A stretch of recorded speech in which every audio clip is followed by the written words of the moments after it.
Hello and नमस्ते, welcome to इटिस online. आज के वीडियो में हम लोग पढ़ने वाले एक बहुत ही शानदार short story the verger, written by Somerset मॉगम। सो चलिए बिना देरी के हम लोग करते हैं चैप्टर का एनिमेटेड वीडियो स्टार्ट।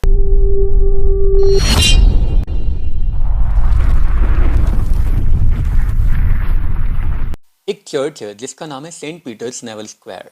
इसमें एक वर्जर काम किया करता था जिसका नाम था एल्बर्ट एडवर्ड फोरमैन।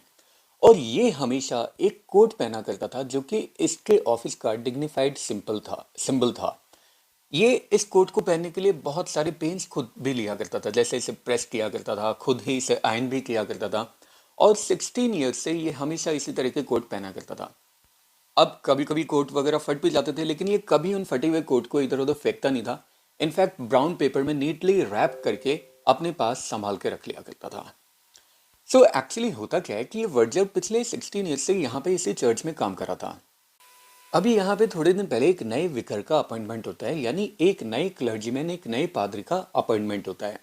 और उसके आने से पहले उसने सारी चीज़ों को साफ वगैरह भी कर लिया था, साफ सफाई वगैरह भी कर ली थी। ये जो विकर है इसको रिसेंटली अपॉइंट किया गया था और ये एक रेड फेस्ड एनर्जेटिक मैन था जो कि अर्ली 40s में था, यानी लगभग 40 के आसपास का था। और इससे पहले वाला जो भी विकर यहाँ पे था, जो भी पादरी था, वो चर्च में किसी तरह के कोई चेंजेस को पसंद नहीं करता था। जैसा चर्च में चल रहा था चीज़ें बिल्कुल वैसे ही चलती रहती थी। लेकिन ये जो नया विकर था ये हर चीज़ में टांग अड़ाया करता था, हर किसी को परेशान किया करता था कि नहीं ये काम ऐसे होना चाहिए, ये काम ऐसे नहीं होना चाहिए। ये जो नया विकर था ये ईस्ट की तरफ से आया था, इसलिए बाकी लोगों से ज़्यादा घुल मिल भी नहीं पाया था। सो ये आता है और ये एडवर्ड को बोलता है, फोरमैन क्या तुम मेरे साथ एक बार वेस्ट्री में आओगे 1 मिनट के लिए? कुछ इंपॉर्टेंट बात मुझे तुमसे करनी है। और एडवर्ड बोलता है ठीक है सर, मैं आ जाता हूँ आपके साथ। सो विकर उसे लेकर चला जाता है। दोनों साथ साथ जाते हैं चर्च में। और वहाँ पे ये उसकी थोड़ी सी तारीफ करता है, जो एडवर्ड होता है ये उसकी थोड़ी तारीफ करता है नए विकर की, कि सर आपने तो गजब का टैलेंट है। जैसे ही आप किसी बच्चे को नामकरण के लिए अपनी गोद में लेते हो बच्चा एकदम चुप हो जाता है।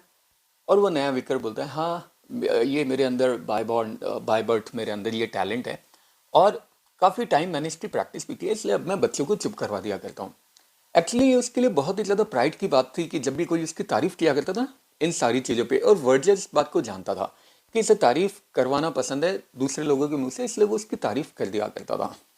अब जब एडवर्ड, एल्बर्ट और विकर दोनों चर्च में जाते हैं तो वहाँ वो थोड़ा सा सरप्राइज होता है, क्योंकि वहाँ पे चर्च के 2 वार्डन्स ऑलरेडी बैठे हुए थे। इसने देखा भी नहीं था कि ये कहाँ से अंदर आए, लेकिन वो ऑलरेडी वहीं पे बैठे हुए थे। वो उन्हें जाके बोलता है गुड आफ्टरनून माय लॉर्ड। और ये एक्चुअली एल्डरली मैन होते हैं, मतलब थोड़े बुजुर्ग टाइप के होते हैं। और जितने टाइम से एडवर्ड यहाँ पे वर्जर का काम कर रहा था, मतलब वर्जर की पोस्ट पे था, उतने ही टाइम से ये भी चर्च के वार्डन थे। मतलब दोनों ने लगभग साथ साथ ही ज्वाइन किया था। से लोग वहीं पे बैठे रहते हैं और बात स्टार्ट करने का वेट कर रहे होते हैं। इतने में जो मैनेजर होता है, मतलब अभी जो विकर जिसका अपॉइंटमेंट होता है, वो बोलता है फॉरमैन हमें तुम्हें कुछ बताना है, लेकिन वो तुम्हारे लिए थोड़ा अनप्लेजेंट होगा, मतलब तुम्हारे लिए अच्छी बात नहीं होगी।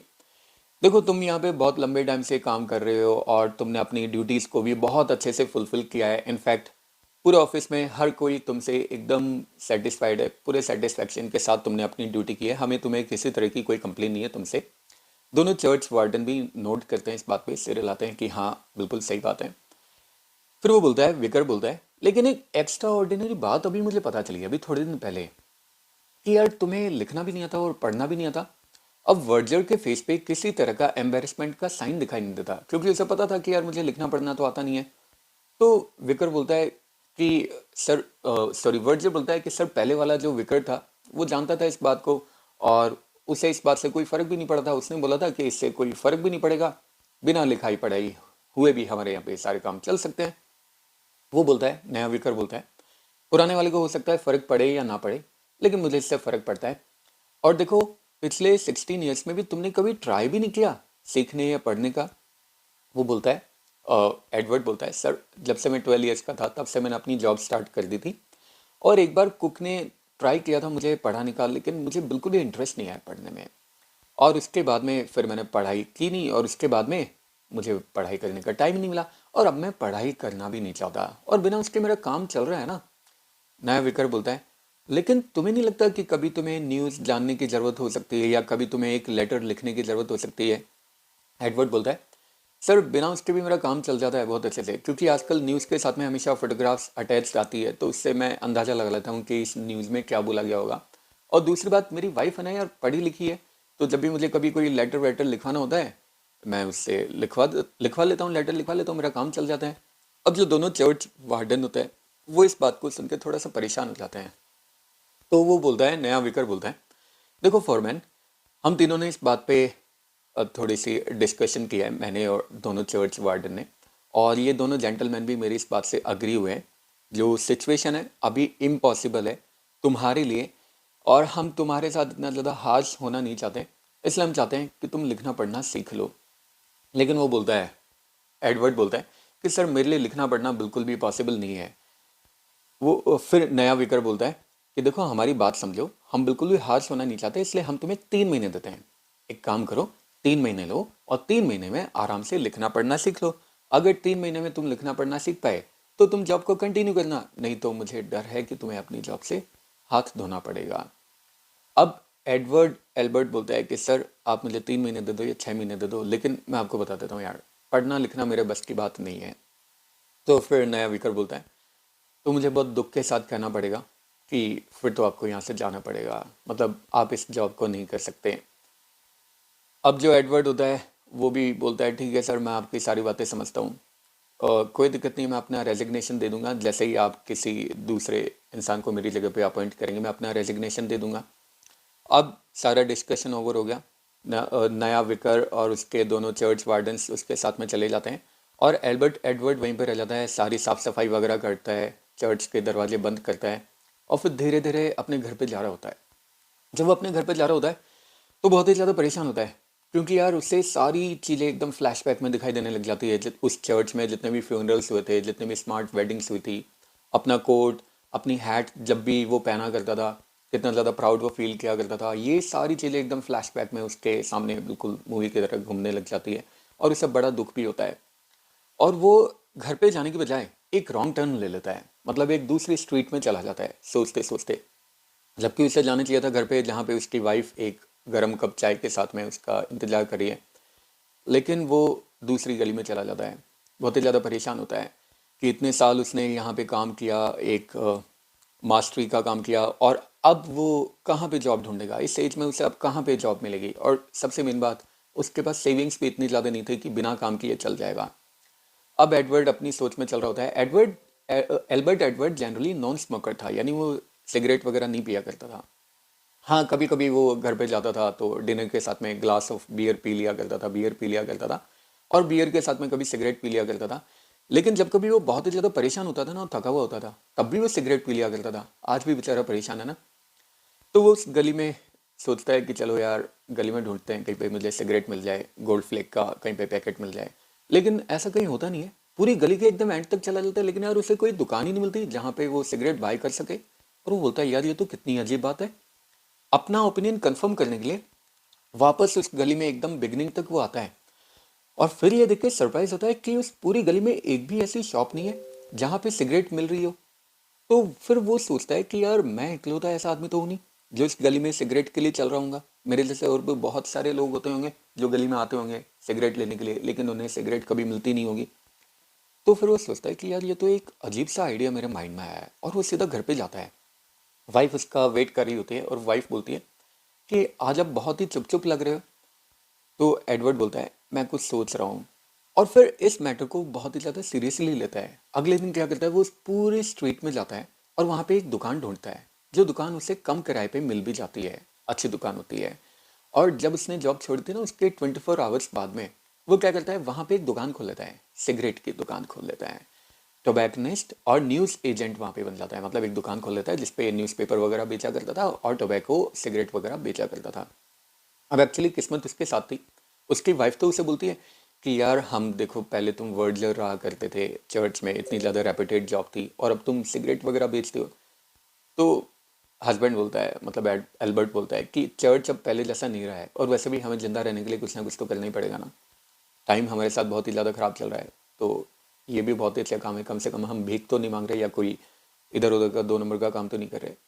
अब एडवर्ड की किस्मत अच्छी होती है, वो इतना ज़्यादा अच्छी उस दुकान को चलाता है कि 1 साल के अंदर-अंदर उसके माइंड में एक दूसरा आइडिया आता है कि मैं एक और शॉप खरीद लेता हूँ। और वो दूसरी गली में जाता है, एक ऐसी गली में जहाँ पे कोई भी तंबाकू की दुकान नहीं होती, सिगरेट वगैरह की, और वहाँ पे भी एक नई शॉप खोल लेता है। और वो शॉप भी उसकी किस्मत से बहुत अच्छी चलती है। अब ऐसा ही वो किया करता था। थोड़े टाइम बाद में उसे क्या लगता है, उसे लगता है कि अगर मैं 2 दुकानें चला सकता हूँ, तो मैं एक आधा दर्जन दुकान भी चला सकता हूँ, यानी 6 और दुकानें भी मैं चला सकता हूँ। और फिर उसके बाद में बस इसका ये काम रह गया था। वो लंदन की गलियों में इधर-उधर घूमता रहता था।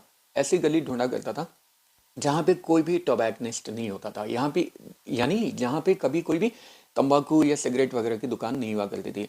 और उसने 10 साल के अंदर 10 ऐसी दुकान खोली तंबाकू की, और हर एक दुकान पे एक मैनेजर रख लिया। हर मंडे वो जाया करता था पूरे वीक का कलेक्शन लेने के लिए, और उससे ले जाके बैंक में जमा करवा दिया करता था। एक मॉर्निंग जब वो अपना बंडल ऑफ नोट्स बैंक में जमा करवा रहा था, अपना चांदी के सिक्कों से भरा हुआ बैग जमा करवा रहा था बैंक में, तो ऑफिसर आता है उसके पास में, सॉरी बैंक ऑफिसर उसके पास में आता है और बोलता है कि मैनेजर आपसे मिलना चाहता है। मैनेजर के पास में जब वो जाता है तो मैनेजर बोलता है, मिस्टर फॉरमैन, मैं आपसे कुछ बात करना चाहता हूँ। जो आपने पैसे जमा कराए हैं हमारे बैंक में, क्या आपको पता है कि आपने कितने पैसे जमा कराए? तो बोलता है, मुझे कुछ आइडिया नहीं होगा, होंगे कुछ 2 4 5 पाउंड। बोलता है, नहीं, आपके टोटल पैसे जो अभी तक जमा हुए हैं, आज जो पैसे जमा कराए, इसके अलावा हमारे पास 30,000 पाउंड आपके जमा है, और ये बहुत ही बड़ा अमाउंट है। तो हम लोग सोच रहे हैं कि क्यों ना आप इस अमाउंट को कहीं पे इन्वेस्ट ही कर दे। एडवर्ड बोलता है, लेकिन मुझे कोई भी आइडिया नहीं है इसे कहाँ पे इन्वेस्ट करना है, कहाँ नहीं करना। मैनेजर बोलता है, ये सारी बात आप मुझ पे छोड़ दो, हम ऐसी जगह पे इन्वेस्ट करवाएंगे आपका पैसा जहाँ पे आपको बेटर रेट ऑफ इंटरेस्ट मिल सके। एल्बर्ट बोलता है, लेकिन सच में मुझे आइडिया नहीं है, मैंने कभी आज तक स्टॉक्स या शेयर्स वगैरह का कोई काम नहीं किया। मैनेजर स्माइल करते हुए बोलता है, आप सारी चीज़ें हमारे ऊपर छोड़ दो, आपको तो बस कुछ नहीं करना, साइन करना है। और एल्बर्ट बोलता है, हाँ साइन तो मैं कर सकता हूँ क्योंकि ये तो मुझे करना आता है, लेकिन मुझे बाकी चीज़ों के बारे में पता कैसे चलेगा कि मेरा पैसा कहाँ जा रहा है, कहाँ नहीं जा रहा है, उसके साथ क्या किया जा रहा है। मैनेजर बोलता है, तो ये सारी चीज़ें तो उसमें बॉन्ड में लिखी हुई होगी ना, आप पढ़ लेना। अब मिस्टर फोरमैन स्माइल करते हुए बोलता है, सर एक्चुअली ये पॉसिबल नहीं है क्योंकि मुझे लिखना पढ़ना नहीं आता। अब मैनेजर तो एकदम सरप्राइज हो जाता है ये सुनते ही, और बोलता है, ये तो आज तक मैंने सबसे अजीब बात सुनी है, आपको लिखना पढ़ना सच में नहीं आता? बोला, हाँ बिल्कुल भी लिखना पढ़ना नहीं आता मुझे। तो आपने बिना लिखे पढ़े इतना अच्छा बिजनेस सेटअप कर लिया? हाँ, ये बिजनेस मैंने बिना लिखे पढ़े ही सेटअप किया है। अब मैनेजर बोलता है, सोचो जब आपको लिखना पढ़ना नहीं आता, तब आपने एक इतना अच्छा बिजनेस सेटअप कर लिया जिसमें आपके पास इतना सारा अमाउंट जमा हो गया, इतना अमाउंट आप इन्वेस्ट कर पा रहे हैं। सोचो अगर आप लिखना पढ़ना जानते तो आप आज कहाँ होते? और एडवर्ड एडवर्ड हंसते हुए बोलता है, अगर मुझे लिखना पढ़ना आता तो आज भी मैं सेंट पीटर्स नेवल स्क्वायर में एक वर्जर होता। और इसी के साथ ये चैप्टर यहीं पे एंड हो जाता है। आई होप आप लोगों को चैप्टर बहुत ही अच्छा लगा होगा। फिर भी इसी तरह के और दूसरे चैप्टर्स देखने के लिए आप सजेशन हमें कमेंट बॉक्स में ड्रॉप कर सकते हैं। मैं ट्राई करूंगा आंसर करने की। बने रहिए इसी तरह के मजेदार वीडियो के लिए ईडीसी ऑनलाइन के साथ। और हाँ, इंस्टाग्राम चैनल हमारा जरूर से फॉलो कर लेना, अभी अभी नया बनाया है। चलिए मिलते हैं और किसी मजेदार वीडियो में नेक्स्ट वीडियो तक के लिए have a good day, take care, bye bye, जय हिंद, जय भारत, राधे राधे।